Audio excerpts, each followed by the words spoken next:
99% dos desenvolvedores não entendem de sockets. O que é um socket? Você provavelmente já viu esse tipo de socket, mas estou me referindo a um tipo completamente diferente de socket na indústria de software ou no universo da ciência da computação. Simplesmente não fazemos justiça a certos conceitos como sockets, pipes anônimos, portas efêmeras, descritores de arquivo, etc.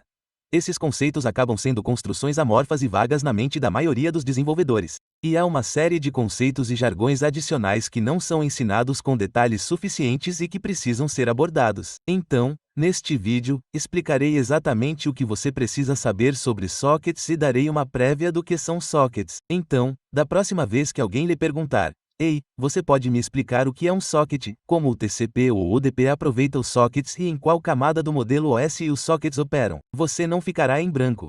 Devemos sempre começar com uma resposta concreta à pergunta: o que são sockets? Basicamente, os sockets são uma abstração fornecida pelos sistemas operacionais para permitir a comunicação entre diferentes processos, seja na mesma máquina ou em uma rede.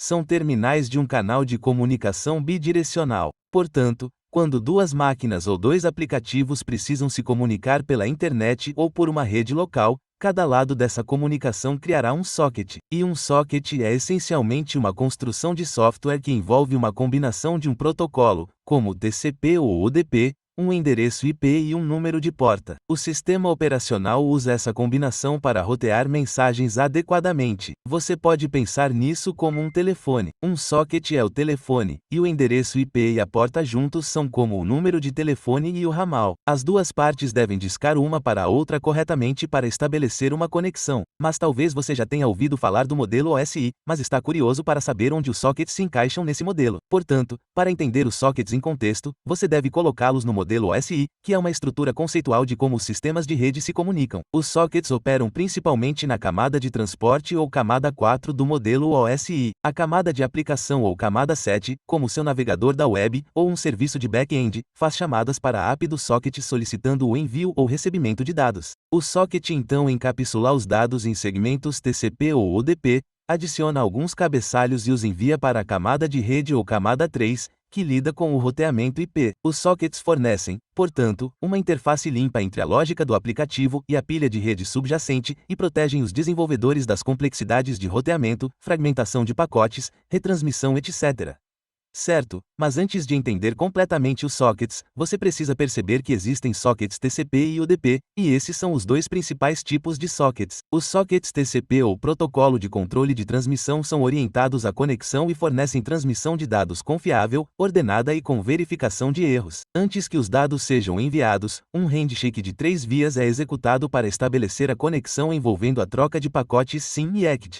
Isso garante que ambos os lados estejam prontos e o TCP garante que os pacotes chegarão em ordem e sem duplicação, o que o torna ideal para aplicações como navegação na web, acesso a banco de dados ou transferências de arquivos. O protocolo UDP ou datagrama do usuário, por outro lado, não tem conexão e é pouco confiável. Ele simplesmente envia datagramas para o IP e a porta de destino sem nenhum handshake. Não há garantia de entrega, ordenação ou integridade. No entanto, é muito mais rápido e muito mais leve, o que o torna ideal para aplicativos em tempo real, como o streaming de vídeo, em que a velocidade é priorizada em relação à confiabilidade.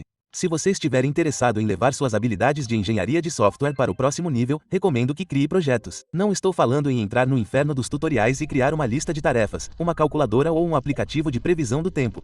Estou falando em criar projetos complexos do mundo real além do básico. E é aqui que entra o Codecrafters.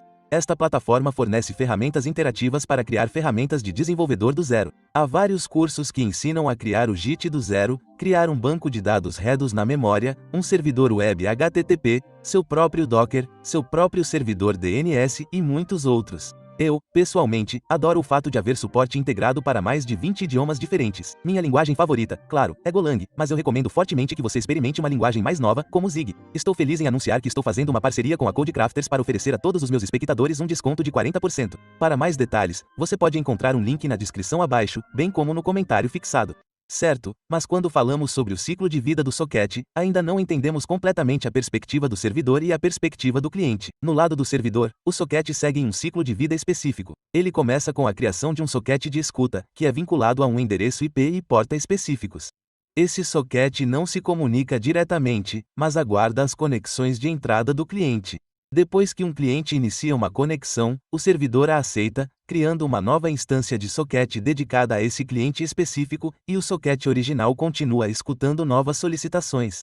Esse novo socket se torna o canal por meio do qual ocorre toda a comunicação com esse cliente específico, e isso permite que um servidor lide com muitos clientes diferentes simultaneamente, cada um com seu próprio socket. Em configurações síncronas, isso geralmente é tratado com multithreading ou multiprocessing, em que cada conexão de cliente é gerenciada por um thread ou processo separado. Esse modelo é direto e funciona bem para um pequeno número de conexões, mas não é escalável de forma eficiente. Cada thread consome memória e incorre em sobrecarga de troca de contexto, e conforme o número de sockets simultâneos aumenta, o desempenho diminui rapidamente devido à contenção e ao esgotamento de recursos. Em sistemas de alto desempenho, como apps em tempo real, corretores de mensagens ou servidores de jogos multijogador, essa limitação é abordada usando técnicas como IS sem bloqueio ou arquiteturas orientadas a eventos. Essas abordagens permitem que um único thread ou um pequeno número de threads gerencie milhares de sockets abertos simultaneamente. Isso é obtido usando chamadas de sistema como select, pull ou até mesmo alternativas mais escaláveis como ipoly no Linux ou kk no BSD ou Mac OS, que notificam o aplicativo somente quando sockets específicos estão prontos para leitura ou gravação. Esses mecanismos de notificação de eventos reduzem drasticamente o uso e a latência da CPU, evitando espera ociosa ou extração redundante, tornando-os a base de estruturas como Nginx, Node, JS e Async.io. O cliente cria um socket e inicia uma conexão com o IP e a porta do servidor. Se estiver usando TCP, isso inicia o handshake de 3 vias. Uma vez conectado, o cliente pode gravar e ler no socket, como se estivesse trabalhando com um arquivo.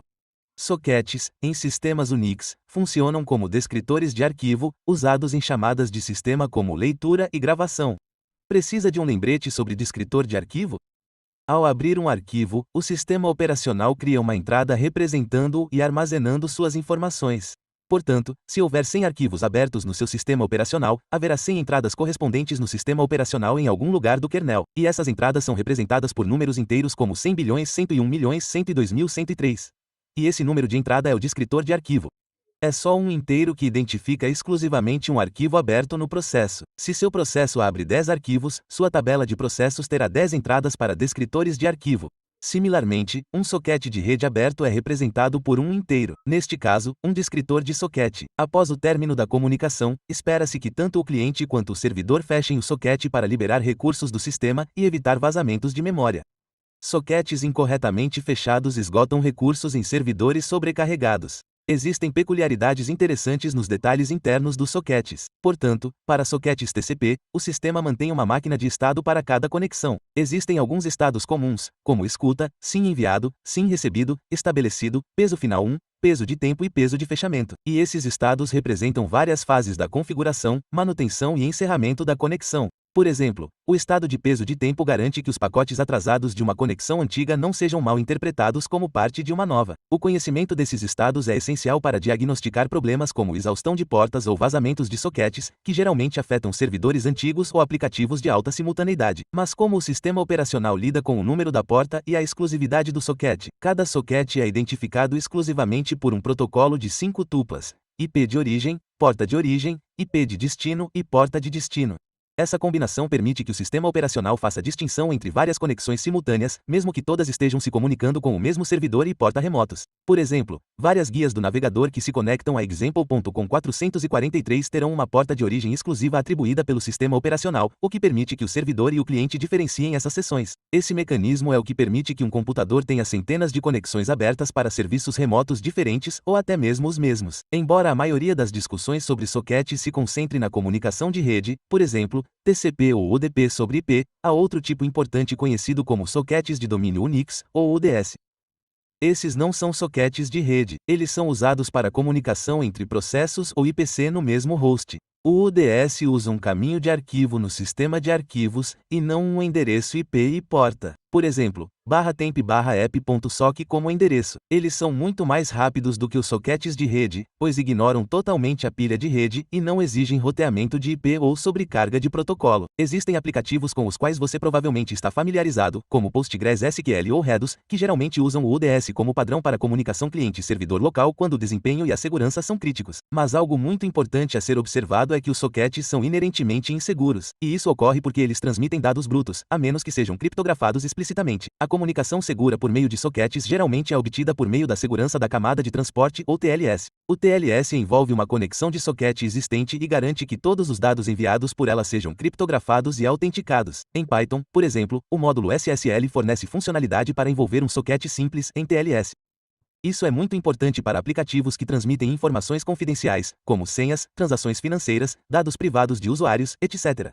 Quaisquer sockets brutos ou mal configurados que não usam TLS podem se tornar alvos de ataques man-in-the-middle ou detecção de pacotes. Mas com que frequência os sockets são realmente usados em sistemas distribuídos e microserviços? Bem, como você deve ter adivinhado, nessas arquiteturas de software modernas, especialmente em microserviços e sistemas distribuídos, a comunicação baseada em socket está absolutamente em todo lugar. APIs RESTful sobre HTTP, que usam sockets TCP, e gRPC sobre HTTP2, que também é baseado em TCP, são protocolos muito populares para comunicação entre serviços. Balanceadores de carga, Nginx, Envoy, e malhas de serviço, STIO, gerenciam roteamento e modelagem de tráfego em nível de socket. Em sistemas de alto desempenho, os desenvolvedores às vezes implementam protocolos binários personalizados em sockets TCP ou UDP brutos para comunicação de latência ultrabaixa. Tecnologias como CFKA, Redis e Cassandra usam sockets internamente para distribuir dados entre nós. Há uma razão muito clara pela qual você deve pelo menos ser capaz de articular o que é um socket. Os sockets são realmente a base da computação moderna. Toda vez que você carrega uma página da web, transmite um vídeo, envia um e-mail ou interage com um aplicativo móvel, os sockets estão envolvidos na transmissão dos dados pela rede. Como desenvolvedor, ter um profundo entendimento de como os sockets funcionam lhe dá controle sobre o desempenho e a segurança da comunicação de rede. Isso também permite que você crie sistemas back-end escaláveis, solucione problemas complexos e otimize protocolos de comunicação. Ter um conhecimento sólido sobre sockets será um grande trunfo para você. Se você aprendeu algo novo neste vídeo, dê um joinha, clique no botão de inscrição e ative todas as notificações se quiser ser notificado sobre atualizações futuras. Como sempre, muito obrigado por assistir a este vídeo e boa programação.